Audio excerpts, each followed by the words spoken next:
hauling water and tending mules on Josiah Miller's failing homestead, the quiet, soft-spoken kid looked like just another dirt-stained farm boy. When Clayton Goggins and his gang of cutthroats rode in looking for easy blood and quick land, they assumed they held all the cards. Their fatal mistake was underestimating their prey. That quiet kid wasn't a farmer's son at all. He was the deadliest gunslinger the West had ever forgotten. The summer of 1878 baked the Texas plains into a cracked, unforgiving hardpan. In the shadow of the Wichita Mountains, just a few miles outside the struggling cattle town of Red Bluff, Josiah Miller wiped a mixture of sweat and chalky dust from his weathered brow. He was 62 years old, a widower, whose hands were mapped with the scars of a lifetime spent fighting a land that rarely yielded to human will. Josiah leaned heavily against his wooden pitchfork, watching the horizon. The heat haze distorted the distant tree line, making it shimmer like a mirage. Beside him, the windmill groaned its wooden blades, barely catching the faint, dry breeze. Far out in the north pasture, a solitary figure was mending a barbed wire fence. That was his boy, or at least the boy he claimed as his own. The locals knew him only as Will. Will didn't speak much, rarely went into town, and worked with a relentless, almost mechanical efficiency. The women in Red Bluff sometimes whispered about his striking hollowed features and the dead calm look in his pale eyes, but to the rest of the world, Will was just another unfortunate orphan swallowed by the vastness of the West. Josiah turned back toward the barn, his bad knee throbbing when the low rhythmic drumming of hooves broke the afternoon silence. 3 riders crested the low ridge to the east. They didn't ride like men paying a neighborly visit. They rode in a tight, aggressive formation, kicking up a plume of gray dust. Josiah recognized the man at the center immediately, Clayton Goggins. Goggins was a notorious enforcer for Harrison Cole, the wealthy railroad prospector who was systematically buying up or bleeding out every independent rancher in the county. Flanking Goggins were his 2 primary shadows, Levi Farnham, a mountain of a man with a jagged scar running from his ear to his collarbone, and Emmett Dorsey, a twitchy, cruel-eyed young gun who had a reputation for shooting dogs just to hear them yelp. Josiah rested his pitchfork against the water trough and waited, his jaw set. The 3 men pulled their horses to a halt just a few yards from the porch, letting the animals snort and stomp the dry earth. Goggins leaned forward in his saddle, chewing on a chewed-up cigar. He wore a fine tailored vest that looked out of place, covered in trail dust, and a pair of pearl-handled revolvers sat conspicuously low on his hips. "Afternoon, Josiah." Goggins said, his voice a gravelly drawl that offered no real warmth. "Hot one today." "It's Texas clay. It tends to be," Josiah replied, keeping his voice steady. "What brings you boys out to my property? You're a long way from Cole's payroll office." Goggins chuckled, a dry sound like rocks grinding together. "Now, Josiah, there's no need to be unneighborly. Mr. Cole sent us out here with a final offer. He's tired of waiting on this strip of land. He needs the creek access for the new cattle drive route. He's offering $300. That's more than this Dust Bowl is worth, and you know it." "I told Cole last month, and I'll tell you now," Josiah said, his grip tightening on the edge of the trough. "My wife is buried under the old oak on the hill. I'm not selling. Not for $300, not for $3,000. Levi Farnham spat a stream of dark tobacco juice into the dirt. "Old man, you ain't in a position to be negotiating. Mr. Cole ain't asking any more." "This is private property," Josiah warned, his voice rising. "I want you men off it." Emmett Dorsey swung down from his saddle with a heavy thud, his boots kicking up dust. He drew his Winchester rifle from its scabbard in one fluid motion. "I don't think you're hearing us, dirt scratcher." "Emmett," Goggins said lazily, not moving to stop him. "Be polite to the elderly." Emmett smiled, revealing rotting teeth, and took a step toward Josiah. "I'm just going to help him clean out his ears, Clay." Josiah reached for the pitchfork, but he was an old man, and his reflexes were no match for a man half his age. Emmett swung the heavy brass butt plate of the Winchester. It connected with a sickening crack against Josiah's temple. The old man collapsed instantly, blood pooling in the dust as his head struck the edge of the wooden water trough. He groaned, clutching his face, trying weakly to push himself up. Goggins walked his horse closer, looking down at the bleeding farmer with absolute indifference. "You got 3 days, Josiah. Friday at sundown. You ride into town, you sign the deed over to Mr. Cole, and you take the 300. If we have to ride back out here, we aren't bringing money." Levi laughed, and Emmett kicked Josiah hard in the ribs, forcing the air from the old man's lungs in a ragged gasp. "See you Friday, old-timer," Emmett sneered. The three men wheeled their horses around and galloped back toward the ridge, leaving Josiah broken and bleeding in the dirt. Far in the north pasture, the distant figure had stopped working. He was standing perfectly still, watching the dust trail of the departing riders. The sun was bleeding a deep bruised purple across the horizon by the time Will reached the farmhouse. He had run the 2 miles from the north pasture, his breathing perfectly controlled his face, an unreadable mask. When he found Josiah on the porch attempting to bandage his own head with a torn piece of a flour sack, Will stopped. For a fraction of a second, something dark and terrible flashed in the young man's pale blue eyes, a violent storm trapped behind glass. "Sit still," Will commanded quietly, his voice lacking the twang of the local Texans. It was smooth, flat, and chillingly calm. He knelt beside the old man, taking the bloody cloth and examining the wound. It was deep, requiring stitches, and the bruising along Josiah's ribs looked severe. Will worked with practiced surgical precision, cleaning the cut with whiskey and binding it tight. "It was Goggins," Josiah wheezed, wincing as Will tightened the bandage. "Cole's men, they want the deed by Friday." Will didn't say a word. He stood up, walking toward the wooden bucket to wash the blood from his calloused hands. "Will," Josiah said, his voice trembling slightly, not from the pain, but from the sudden suffocating change in the air pressure of the room. "Look at me." Will turned. His posture had shifted. Gone was the slight slouch of the farmhand. He stood perfectly straight, balanced like a coiled spring. "I'm going to town," Will said. It wasn't a threat, it was a statement of inevitability. "No!" Josiah pleaded, grabbing the edge of the table to pull himself up. "No, you don't. You promised me, son. 5 years ago you looked me in the eye and you promised." Will looked at the old man. The memory flooded back uninvited. 5 years ago, Josiah Miller had been tracking a stray calf down in the jagged ravines of Dead Man's Wash. Instead of a calf, he found a slaughterhouse. 4 heavily armed bounty hunters lay dead in the red dirt, shot to pieces with a precision that bordered on the supernatural. And sitting on a rock in the center of the carnage was a 14-year-old boy. The boy had taken a bullet to the shoulder and was bleeding out, but his hands were steady. In them he held 2 custom-made Colt .45 Peacemakers, their barrels still smoking. Josiah had taken the boy in.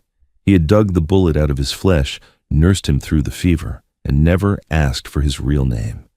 He saw a child whose soul had been fractured by violence, and he offered him a quiet life, a chance to heal. The only condition was that the guns had to be buried. "They put hands on you, Josiah," Will said, his voice dropping to a whisper that seemed to echo in the small room. "And I'll heal," Josiah countered fiercely.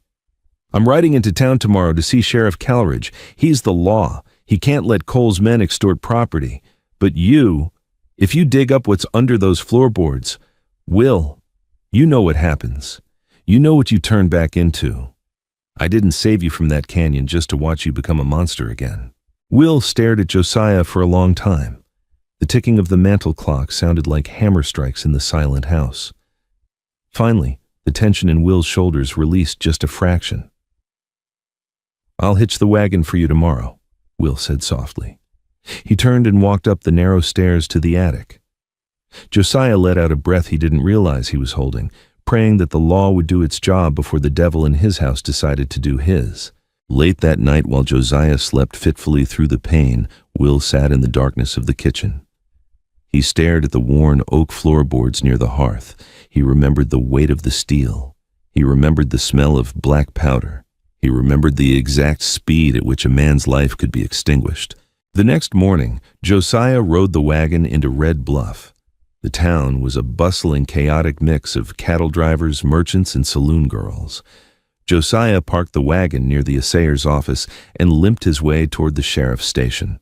Inside, Sheriff Horace Calridge was polishing a pair of boots, his feet resting casually on his desk. Calridge was a man who preferred the title of his office over the responsibilities. He was comfortably in Harrison Cole's pocket, a fact known by everyone but spoken by no one. Josiah explained the assault. He showed the sheriff his bruised ribs and the fresh stitches on his head. Calridge sighed, setting his boots down. "Josiah, you're a stubborn old fool. Mr. Cole is trying to bring progress to this county. Goggins can be rough, sure, but it's a rough country. I can't arrest a man for trying to buy your land." "He hit me with a rifle, Horace," Josiah barked. "He threatened to kill me if I don't sign over the deed by Friday. Do you have any witnesses?" Calridge asked, an annoying smirk playing on his lips. "Because I just see an old man who maybe tripped and fell by his water trough. My advice, take the 300. Go move to California." Josiah realized with a sinking heart that there was no help here. The law was deaf. He turned and walked out of the office, stepping out onto the dusty boardwalk. As he stepped out, a heavy hand grabbed his shoulder and shoved him violently against the wooden wall of Sadie's saloon next door. Josiah gasped in pain as his bad ribs connected with the wood. Standing in front of him were Emmett Dorsey and Levi Farnham. Goggins was across the street leaning against a post, watching with amusement. "Well, look who came to town early." Emmett grinned, his hand resting casually on the butt of his revolver. "You come to sign the paper, old man, or did you come to cry to the sheriff?" A small crowd began to gather. The blacksmith stopped hammering. The piano in the saloon ceased playing. Everyone knew what was about to happen. "I came for the law," Josiah spat, "but I see it's been bought." Emmett laughed, a harsh, ugly sound. "Law don't apply to Mr. Cole, Josiah, and it sure as hell don't protect dirt farmers. I think I didn't hit you hard enough yesterday." Emmett drew his hunting knife, the midday sun glinting off the polished steel. "I think I'll take an ear today. Just as a down payment for Friday?" Josiah squeezed his eyes shut, bracing for the agony. But the agony never came. Instead, a voice cut through the heavy, stifling heat of the street.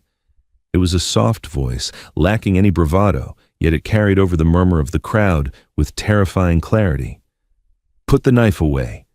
Emmett froze. He turned his head, a mocking sneer forming on his lips, expecting to see some foolish townsman playing hero. Standing in the center of the dusty thoroughfare about 30 feet away was the farm boy. Will didn't look like a farmhand anymore. He was wearing a faded canvas duster that hung past his knees, designed to keep rain and dust off a rider's weapons. The duster was swept back on the right side, hooked behind the handle of a magnificent custom-engraved Colt .45. The metal of the gun was gunmetal gray, oiled and immaculate, sitting in a low-slung dark leather holster tied to his thigh. Underneath the brim of a worn Stetson, Will's eyes were locked onto Emmett with the cold, unblinking focus of an apex predator. The crowd muttered in confusion. Most of them recognized the boy from the Miller farm, but no one recognized the aura he was projecting. It was an aura of absolute, unmistakable death. Goggins pushed himself off the post across the street, his brow furrowing. He had been around killers his whole life. He knew the posture. He knew the stillness. Suddenly, the $300 for the land seemed very complicated. Emmett, however, was too arrogant to see it. He looked at Will, then looked at Levi, and burst into laughter. "Well, I'll be damned," Emmett chuckled, pointing the tip of his knife at Will. Josiah's mute little lapdog found himself a big iron.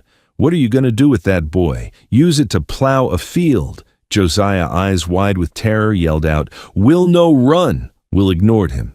He didn't take his eyes off Emmett. "I won't ask again. Drop the knife and step away from my father." Emmett's sneer hardened into a snarl. He sheathed the knife in one quick motion and let his right hand hover over the grip of his own revolver. Emmett was fast. He had killed 4 men in quick draws across New Mexico and Texas. He prided himself on his speed. "You got heart, kid," Emmett spat, bending his knees, slightly dropping into a gunfighter's crouch. "But you're about to die. The street went dead silent. The wind stopped. A single drop of sweat rolled down Emmett's forehead, stinging his eye. Emmett twitched, his hand blurred toward his holster, his fingers wrapping around the wooden grip of his six-shooter. He began to pull it upward, his thumb reaching for the hammer. To the untrained eye, it happened simultaneously. But to Goggins, who was watching intently, the reality of what occurred was terrifying. Before Emmett's gun had even cleared the leather of his holster, Will had moved. It wasn't a frantic jerky motion, it was a fluid explosive blur of mechanical perfection.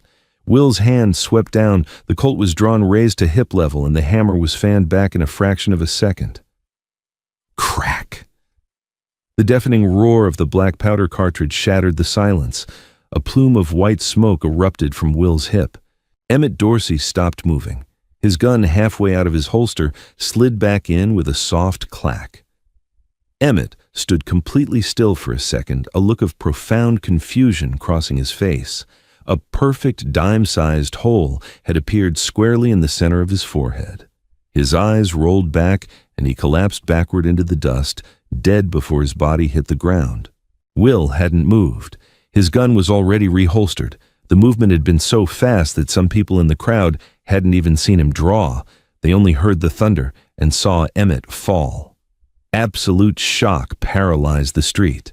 Sheriff Calridge, who had just stepped out of his office to see the commotion, froze on his porch, his mouth hanging open.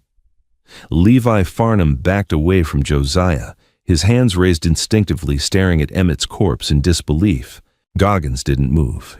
His hand hovered near his own guns, but his survival instinct screamed at him to stay perfectly still. Whoever this kid was, he wasn't a farmer. That draw was something out of dime novels, a ghost story whispered around campfires by terrified outlaws. Will slowly turned his head, shifting his dead pale gaze from Emmett's body to Clayton Goggins. The silence dragged on thick and suffocating. Finally, Will spoke. The softness of his voice made the words cut deeper than a shout. "You have until sundown tomorrow," Will said to Goggins. "You tell Harrison Cole that the Miller farm is not for sale. And if I see you or any of your men inside the borders of Red Bluff after the sun goes down..." Will paused, letting his hand rest gently on the handle of his Colt. "I'll kill you all." Goggins swallowed hard. He looked at the corpse of his best gun hand, then back to the terrifyingly calm boy. Goggins didn't say a word. He gave a sharp, slow nod, backed away, and whistled for his horse. Levi scrambled after him, desperate to get away from the cold-eyed drifter. Josiah slid down the wooden wall of the saloon, holding his ribs, looking at his adopted son. The boy he had saved from the canyon was gone. The monster had been unburied. And God help anyone who stood in his way. The private rail car of Harrison Cole smelled of expensive imported mahogany, fine Cuban tobacco, and unchecked ambition. Parked on a newly laid spur track 10 miles north of Red Bluff, the car was a rolling testament to Cole's absolute dominion over the territory. Cole himself sat behind a massive felt-lined desk, swirling a crystal glass of amber bourbon. He was a broad-shouldered man with a meticulously groomed silver beard and eyes like polished coal, hard, dark, and utterly devoid of warmth. Standing on the Persian rug in front of the desk, Clayton Goggins was sweating through his tailored vest. The air in the car was stifling, but the chill running down Goggins's spine had nothing to do with the Texas heat. "Dead," Cole repeated, his voice dangerously soft. "You are telling me that Emmett Dorsey, a man I pay precisely because he does not lose gunfights, was put in the ground by a farmer's mute stable boy." "It wasn't a fight," Mr. Cole, Goggins said, wiping his forehead with a crumpled handkerchief. "It was an execution. I've been running with rough men since the border wars. I've seen Hickok shoot. I saw John Wesley Hardin down in El Paso. I'm telling you, on my mother's grave, this kid was faster than all of them. Emmett didn't even clear leather. The boy had a custom iron gunmetal gray low slung, fanned the hammer in a blink. Sitting in the corner of the rail car, cloaked in the shadows, a third man stirred. Harlan Boyd was an ex-Pinkerton detective who had traded his badge for a much more lucrative career as Cole's chief troubleshooter and assassin. Harlan was lean-scarred and possessed a mind like a steel trap. Harlan struck a match lighting a cigarette. The brief flare illuminated a face etched with a sudden profound unease. "Gunmetal gray Colt," Harlan murmured, stepping into the light. "Smooth ivory grip. Carried it on his right thigh, tied down with rawhide." Goggins blinked. "Yeah, exactly like that." Harlan looked at Cole, his usual cynical demeanor entirely vanished. "Mr. Cole, that ain't no farm boy, and we have a very serious problem." Cole frowned, setting his bourbon down. "Speak plainly, Harlan." "Fa. 5 years ago, down in New Mexico, there was a bounty put out on a rustler named Bloody Bill Monroe." Harlan explained, his voice low and tight. "Monroe rode with a crew of 12 hardened killers. One night, a kid no older than 13 or 14 walked into their camp. Legend says Monroe had killed the boy's father over a gambling debt. By dawn, Monroe and all 12 of his men were dead, shot to pieces. The kid vanished into the desert. The Federals who found the bodies said the shooting was so precise, so unnaturally fast, they thought a platoon of cavalry had ambushed them.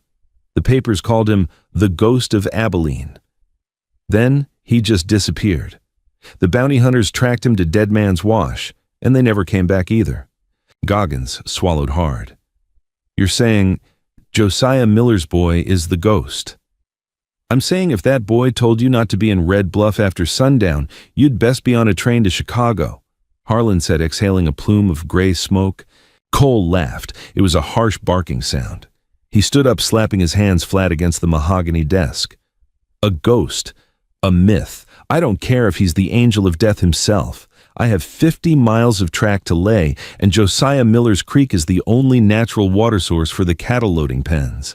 No dirt-scratching orphan is going to halt the Pacific Texas Railroad." Cole walked around the desk, his face inches from Goggins. "You take Harlan. You take 20 of our best men from the rail camp. You ride into Red Bluff tomorrow at sundown. You burn the town to the ground if you have to, but you bring me that boy's head. And then you burn Miller's farm." Back at the homestead, the silence was suffocating. Josiah sat at the kitchen table, nursing a cup of black coffee that had long gone cold. He watched as Will moved about the room with terrifying, methodical purpose. Will had pried up a second set of floorboards in the pantry. From the dark earth beneath the house, he produced a long oilcloth-wrapped bundle and a heavy wooden lockbox. He laid them on the kitchen table, the dust motes dancing in the fading afternoon light. Josiah closed his eyes as Will unwrapped the bundle. It was a Winchester Model 1873 lever-action rifle, its stock scratched and weathered, but the action gleaming with fresh oil. From the lockbox, Will retrieved a second Colt .45, an exact twin to the one currently strapped to his right thigh. He holstered the second gun on his left side, a matched pair of Deathbringers. Will sat down and began loading the weapons, sliding the heavy brass cartridges into the loading gates with a rhythmic click-clack. "You can't fight an army, Will," Josiah whispered, his voice cracking. "Cole has unlimited money. He'll send a dozen men, then 2 dozen. This doesn't end." Will didn't look up from the rifle. "It ends tomorrow night." "They'll kill you," Josiah pleaded, tears welling in his weathered eyes. "I saved you from the blood, Will. Don't go back into it." Will stopped.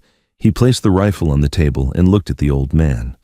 The cold mechanical killer momentarily faded, replaced by a flicker of the broken boy Josiah had pulled from the canyon. "You saved me, Josiah," Will said softly. "You gave me a home. You gave me a father. They tried to take you from me. The blood was always there. I just buried it for a while." Will stood slipping a leather bandolier, heavy with ammunition, over his shoulder. He grabbed a box of matches and a kerosene lantern. "Lock the doors, Josiah. Take the shotgun. Hide in the root cellar until dawn." "Where are you going?" Josiah asked, his voice trembling.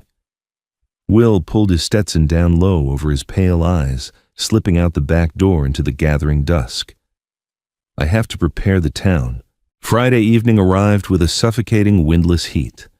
the sky bruised into violent shades of violet and crimson, casting long skeletal shadows across the dusty main street of Red Bluff. The town was completely abandoned. The warning had spread like wildfire. The blacksmith's forge was cold. The piano at Sadie's saloon was silent. Every window was shuttered, every door bolted tight. Even Sheriff Calridge had locked himself inside his own jail cell, a bottle of cheap whiskey, trembling in his hand, praying the storm would pass over him. Will stood on the flat roof of the assayer's office, a two-story building that commanded a clear view of the main road leading into town. He was perfectly still, blending into the shadows of the false front, the Winchester resting easily across his lap. He didn't have to wait long. The low rumble of hooves vibrating through the dry earth signaled their arrival. A cloud of red dust plumed on the horizon, glowing in the last dying rays of the sun. 20 riders crested the hill, riding in a loose tactical formation. They were heavily armed, hardened men, mercenaries, cattle rustlers, and killers drawn by Harrison Cole's deep pockets. At the front rode Clayton Goggins and Harlan Boyd. Goggins looked nervous, his eyes darting toward the rooftops and alleyways. Harlan looked perfectly calm, a shotgun resting across his saddle pommel, analyzing the kill zone. They slowed their horses to a walk as they entered the town limits. The eerie silence of Red Bluff seemed to unnerve the mercenaries. A horse whinnied, stamping its hooves nervously. "Spread out!" Harlan commanded, his voice echoing loudly against the wooden storefronts. "Check the alleys. He's here. I can smell him." Goggins drew his revolver. "Kid, we know you're here. Come out and die like a man and we'll leave the old dirt farmer alone." Silence. Only the creak of a swinging saloon sign in a sudden hot breeze. Will exhaled slowly, letting his heart rate drop to a slow, steady rhythm. He raised the Winchester to his shoulder. He didn't aim for Goggins or Harlan. He aimed for the man carrying the kerosene torches at the rear of the pack, the one tasked with burning the town. Crack. The rifle shot shattered the twilight like a cannon blast. The man with the torches pitched backward out of his saddle dead before he hit the dirt. The unlit torches clattered to the ground. Panic erupted. The mercenaries' horses reared and bucked, throwing 2 riders to the ground.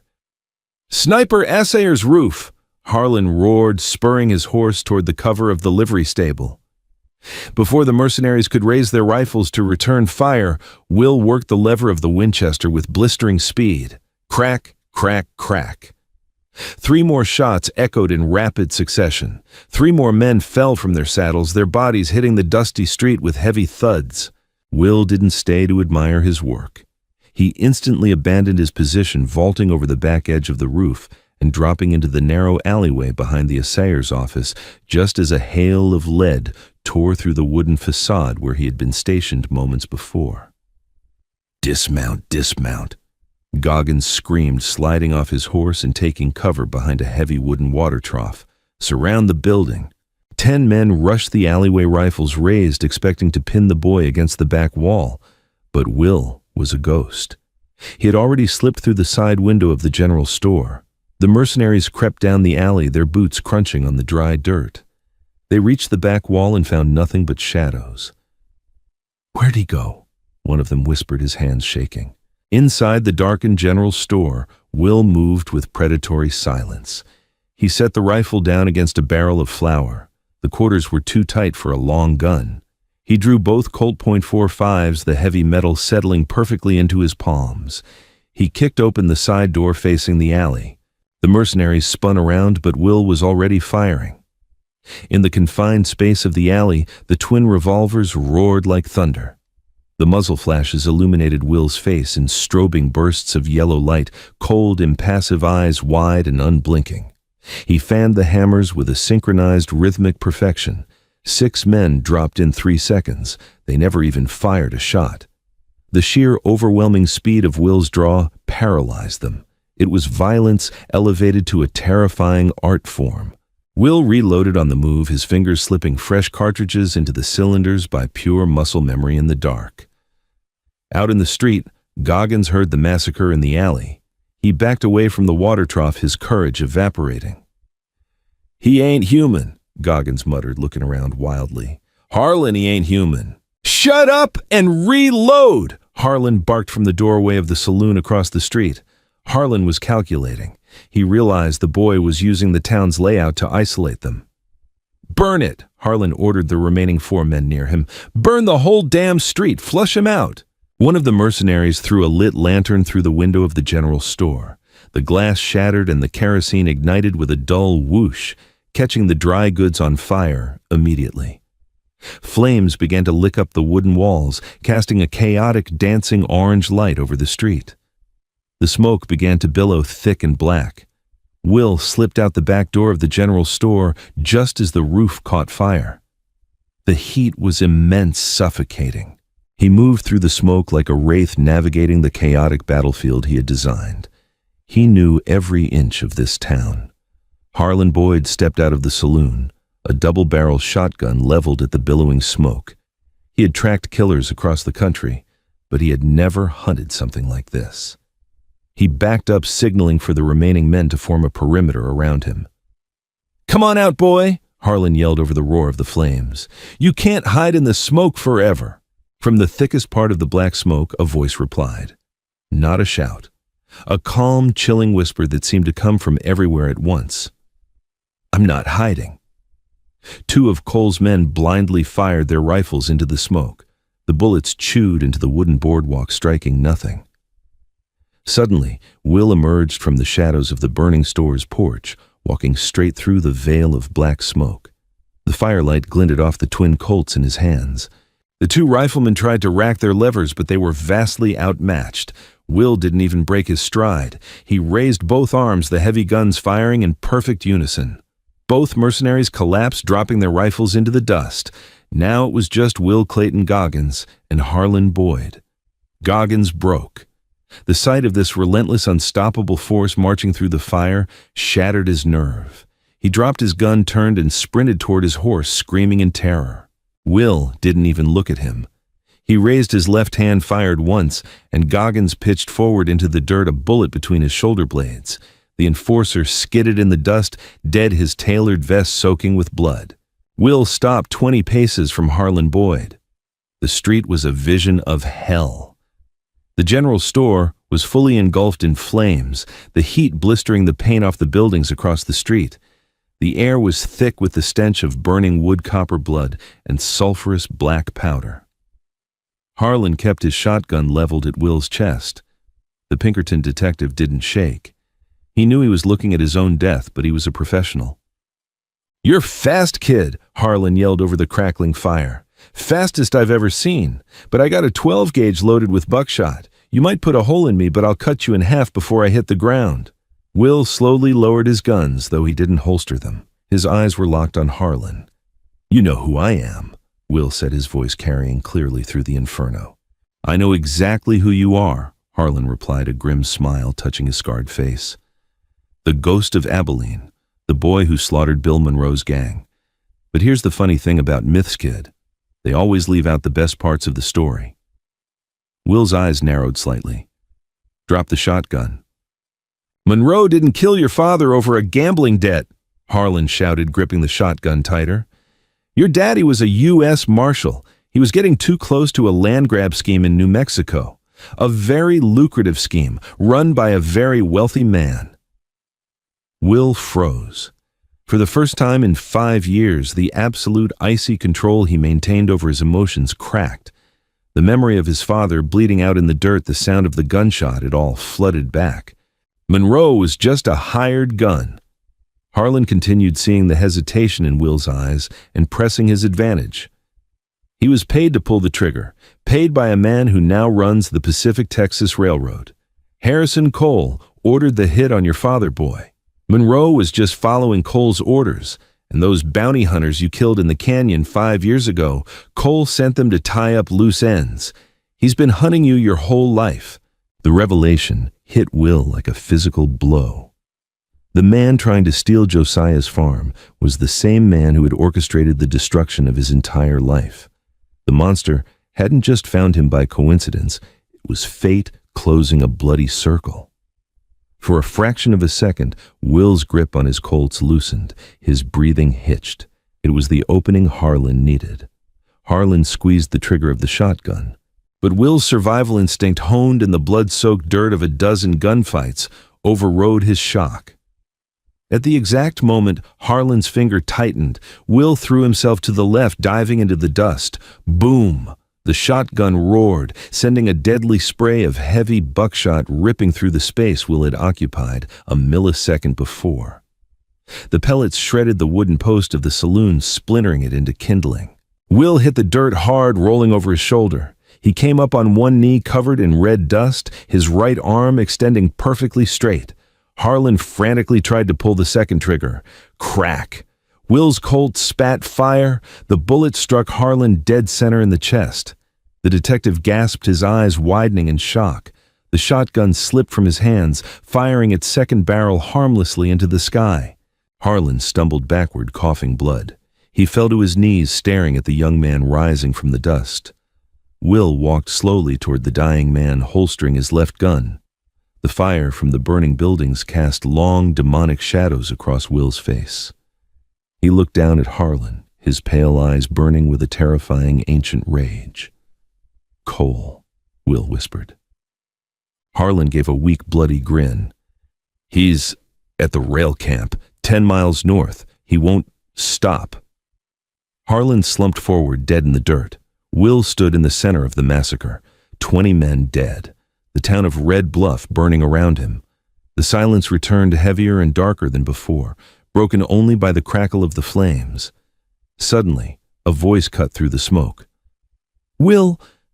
Will spun around, his hand instinctively dropping to his holster, but he stopped. Limping down the street holding a double-barrel shotgun and looking with horror at the carnage was Josiah Miller. The old man had ignored Will's orders. He couldn't hide while his son fought a war alone. Josiah looked at the bodies, the blood, and the burning buildings. Then he looked at Will. Will was covered in ash and dirt. His eyes were hollow, haunted by the ghosts of his past and the fresh blood on his hands. He looked like the terrified 14-year-old boy Josiah had found in the canyon. Josiah dropped his shotgun. He didn't care about the bodies. He didn't care about the fire. He walked up to the deadliest killer in the West and pulled him into a fierce, desperate embrace. Will stiffened at first, his hands hovering near his guns, but then slowly the tension bled out of him. He let out a long, ragged breath and leaned into the old man's shoulder. "It's over, son," Josiah whispered, tears cutting tracks through the soot on his face. "You survived. It's over." Will pulled back, looking Josiah in the eye. The vulnerability vanished, replaced by an iron resolve that made the old man shiver. "No, Josiah." Will said, his voice flat, cold, and absolute. He turned his gaze toward the north, where the railroad tracks cut through the plains like a jagged scar. "It hasn't even started." Will turned and walked toward the livery stable, whistling sharply for his horse. Harrison Cole had bought the law, stolen the land, and ordered the murder of Will's father. Cole thought he was a king building an empire of iron and steam. But as Will saddled his horse and reloaded his revolvers in the flickering light of the burning town, he knew the truth. Cole was just a dead man who hadn't stopped breathing yet, and the ghost of Abilene was coming to collect. The 10-mile ride north was swallowed by the suffocating darkness of the Texas midnight. Will pushed his roan gelding hard, the rhythmic thundering of hooves the only sound against the vast, empty canvas of the high plains. Behind him, the dull orange glow of Red Bluff's fires painted the horizon like a bleeding wound. Ahead, the sky was choked with a different kind of smoke, the thick, acrid smog of burning coal. Harrison Cole's rail camp was not a settlement. It was an invasion. As Will crested the final ridge overlooking the valley, he pulled his horse to a halt and dismounted. He unslung a pair of brass spyglasses from his saddlebag and surveyed the sprawling industrial scar below. Hundreds of canvas tents dotted the landscape, illuminated by blazing bonfires and the harsh, blinding glare of calcium lanterns. At the center of the camp sat the iron Leviathan itself, a massive Baldwin steam locomotive attached to a quarter-mile of supply cars and Cole's opulent private carriage. The camp was swarming with armed guards. Harlan Boyd had been Cole's scalpel, but the men patrolling the tracks below were his broadsword. They were ex-cavalryman drifters and hardened Pinkerton strikebreakers. Over 100 men heavily armed patrolling the perimeter with repeating rifles and hounds. Will knelt in the dust, the cold desert wind whipping the hem of his duster. He checked his weapons. His twin Colt .45s were fully loaded, 50 spare cartridges looped through his heavy leather bandolier. The Winchester 1873 was topped off. It was a suicide mission by any rational calculation, one man against an entire private army. But Will wasn't a rational man anymore. The lockbox in his soul had been blown wide open, and all the demons he had buried for 5 years were screaming for blood. He left his horse tied to a twisted mesquite bush and descended the ridge on foot, moving with the silent, fluid grace of a hunting cougar. He bypassed the main picket lines by slipping through a dried-out ravine that ran parallel to the tracks. The air grew thick with the smell of creosote sweat and the metallic tang of cooling iron. Will slipped into the outer edge of the camp, taking cover behind a massive stack of freshly milled wooden railroad ties. 2 guards walked past, their boots crunching on the gravel, complaining about the heat in the late hour. Will let them pass. He wasn't here for the foot soldiers. He was here to dismantle Cole's empire. He moved deeper into the labyrinth of crates and tents. He spotted a heavy iron padlock on a reinforced wooden boxcar sitting on a side spur. The painted letters on the side read, "Pacific Texas Mining, Danger, Blasting Jelly, Dynamite." Will drew his hunting knife and pried the metal hasp off the door with a sharp, brutal twist. He slid the heavy door open just enough to slip inside. The boxcar was filled floor to ceiling with wooden crates of blasting sticks and spools of waxed fuse wire. He didn't just want to kill Harrison Cole. He wanted Cole to watch everything he had built burn to ash. Working with practiced lethal efficiency, Will wired 3 crates of dynamite together, running a long fuse out the door and down the tracks, burying the cord under the loose gravel. He trailed the fuse all the way toward the main coal tender attached to the massive steam locomotive. As he was burying the last section of fuse near the engine, a heavy set of footsteps crunched on the gravel behind him. "Hey, what the hell are you doing out here, boy?" Will turned slowly. Standing 10 feet away was a massive brute of a man, an overseer, holding a heavy bullwhip and a lantern. The man lifted the lantern, the light catching Will's face, his pale eyes, and the gunmetal gray Colt strapped to his thighs. The overseer's eyes went wide. The stories of Red Bluff hadn't reached the camp yet, but he recognized death when he saw it. He dropped the lantern and reached for his sidearm. Will didn't draw his guns. He surged forward, grabbing the heavy iron fire poker resting against the locomotive's boiler. He swung it with terrifying force, striking the overseer in the jaw. The man crumpled instantly out cold. Will struck a match against the iron wheels of the train. He looked up at the opulent mahogany railcar parked just a few hundred yards down the track. Cole was in there sleeping soundly on pillows, bought with blood money. Will touched the flame to the fuse. The cord sparked and hissed, a bright orange serpent, slithering frantically toward the boxcar of explosives. Will picked up his Winchester, racked the lever, and walked out into the center of the camp. He didn't hide anymore. He raised his rifle toward the night sky and pulled the trigger. The gunshot cracked like thunder, echoing off the canyon walls. The camp froze. The bonfires seemed to flicker. Guards stepped out of their tents, rifles raised, looking for the source of the noise.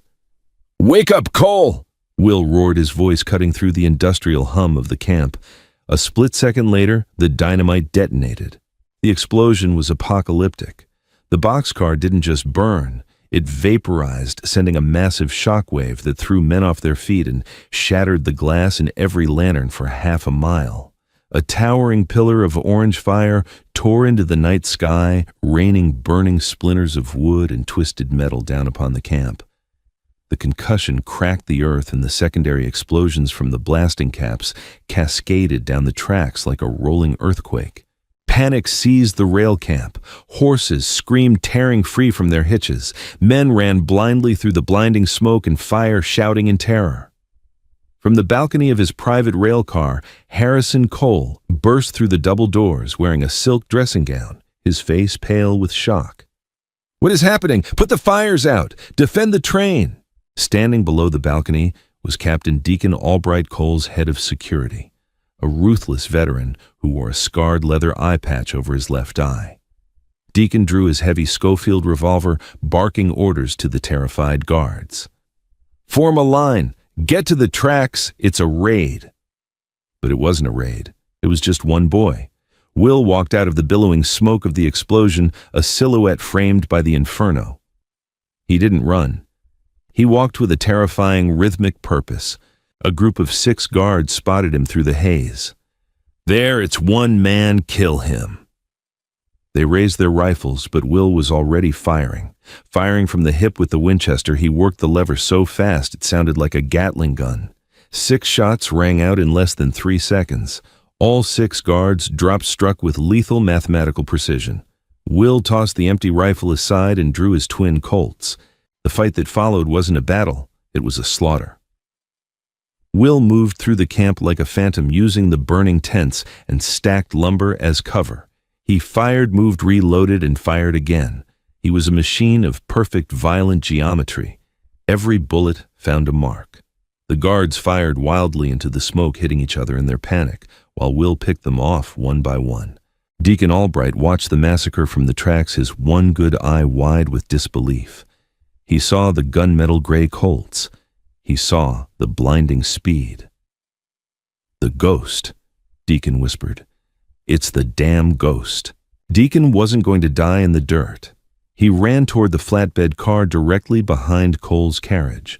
Mounted on a heavy iron tripod was a crank-operated 1862 Gatling gun, usually used for suppressing Native American raids on the rail lines.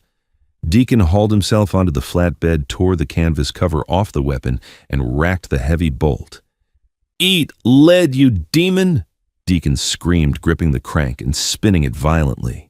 The Gatling gun roared to life, spitting a continuous, deafening stream of heavy .45-70 caliber rounds.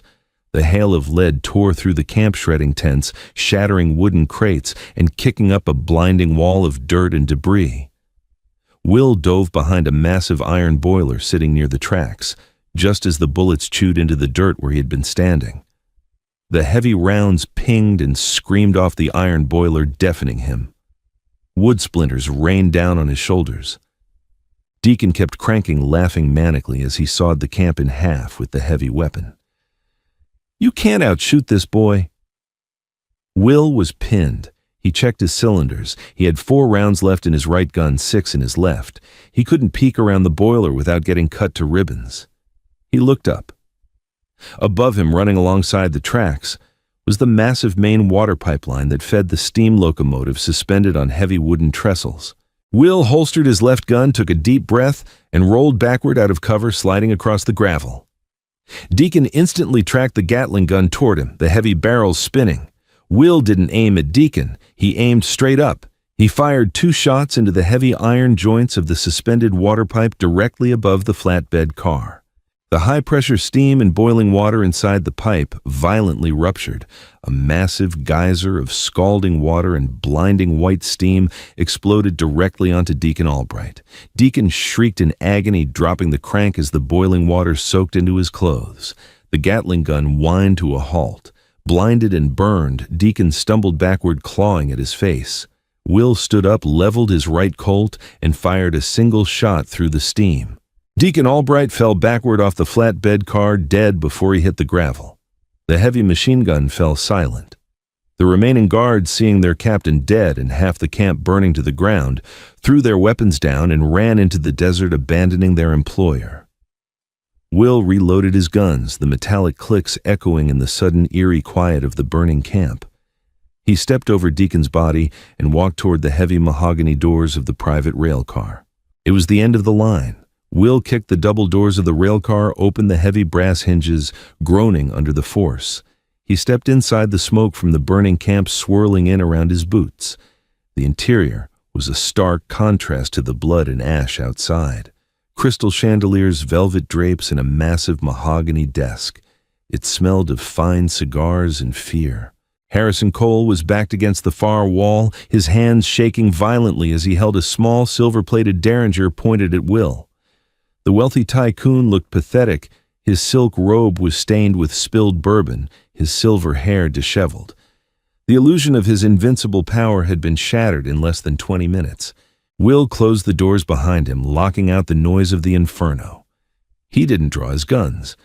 He just stared at Cole, his pale eyes burning with a cold, terrifying intensity. "Stay back!" Cole shouted, his voice cracking. "I'll shoot, I swear to God I'll shoot." Will took a slow, deliberate step forward. The floorboards creaked beneath him. "You're a businessman, Cole." Will said, his voice a low, gravelly whisper. "I'm here to close an account." "Money," Cole blurted out, dropping the derringer slightly. "You want money? I have a safe in the floor. $50,000 in federal gold certificates. Take it all. Just let me walk away." 50,000, Will repeated softly. "Is that what a life is worth to you? Is that what Josiah Miller's farm is worth? Is that what my father was worth?" Cole froze, the color completely draining from his face. He stared at the young man, really looking at him for the first time, the hollowed cheekbones, the pale blue eyes. "Wallace." Cole breathed, a terrifying realization dawning on him. "David Wallace's boy, the marshal. My name is William Wallace." Will said the words, tasting like ash and iron on his tongue. It was the first time he had spoken his true name in 5 years. "My father was a good man. He was coming to arrest you for the land thefts in Santa Fe. But you didn't have the courage to face him. You paid Bill Monroe to ambush us. You watched me bleed in the dirt." Cole began to hyperventilate. He backed up until his spine hit the velvet-lined wall. I was just a partner. The syndicate ordered it. I didn't want the boy dead. I told them to spare you." "You sent Harlan Boyd to track me down," Will continued, taking another step. The distance between them was now less than 10 feet. "You sent bounty hunters to cut my throat in Dead Man's Wash, and then 5 years later, your men show up at the one place on this earth where I found peace, and you put your hands on the old man who saved my life." Cole's eyes darted wildly, looking for an escape. There was none. The demon he had created had come home. In a sudden, desperate surge of panic, Cole raised the silver derringer and pulled the trigger. Click. The gun misfired. Will didn't flinch. He didn't dive for cover. His hand blurred to his hip. Crack. The heavy .45 caliber bullet shattered Cole's right wrist. The tycoon screamed, dropping the derringer, clutching his mangled arm as he collapsed to his knees on the Persian rug. "Please!" Cole sobbed, blood pooling on the fine carpet. "I beg you, have mercy." Will stood over the trembling billionaire. He looked at the opulent car, the gold trim, the crystal glasses. He thought of Josiah's calloused hands bleeding in the dust for a piece of dry dirt he loved. He thought of his real father, a star pinned to his chest, dying for the law. "Mercy," Will said softly. "I buried my mercy 5 years ago." Will raised the Colt, fanned the hammer, and fired. The gunshot deafened the small room. Harrison Cole fell backward, his dead eyes staring up at the crystal chandelier. The architect of all Will's pain, the king of the Pacific Texas Railroad, was dead. Will stood in the silence for a long time. The adrenaline slowly bled out of his system, leaving behind a profound, aching exhaustion. His hands, which had been steady through the slaughter of 30 men, finally began to shake. He walked over to Cole's mahogany desk. He rifled through the drawers until he found a stack of property deeds. He pulled out the one labeled Josiah Miller, Red Bluff Creek. He folded the thick parchment and slipped it into his duster pocket. Then, Will knocked over a kerosene lamp on the desk. The flames caught the papers, spreading quickly to the velvet drapes in the dry wood. Will walked out of the rail car, stepping down into the ash and gravel of the destroyed camp. The fires were dying down, casting a soft golden glow over the carnage. The sun was just beginning to break over the eastern ridge, painting the Texas sky in vibrant streaks of purple and gold. He found his roan gelding right where he had left it. He mounted up, feeling the heavy ache in his bones. He rode south back toward the small, struggling farm at the edge of the Wichita Mountains. He knew Josiah would be waiting for him on the porch with a pot of hot coffee. Will reached down and patted the heavy lockbox in his saddlebag. The ghost of Abilene had finished his work. William Wallace was going home, and this time The iron was going into the ground for good. Did Will's lightning-fast draw and the explosive fiery showdown at the rail camp leave you breathless? The dust has finally settled in Red Bluff, and the Pacific Texas Railroad Empire has been reduced to ash by one legendary gunslinger. Harrison Cole learned the hard way that you never awaken the demons a man is buried. If you loved this gritty, action-packed Wild West tale of vengeance, redemption, and flying lead, hit that like button, share it with your friends, and subscribe to our channel so you don't miss our next epic story. Comment below. What was your favorite standoff in the story?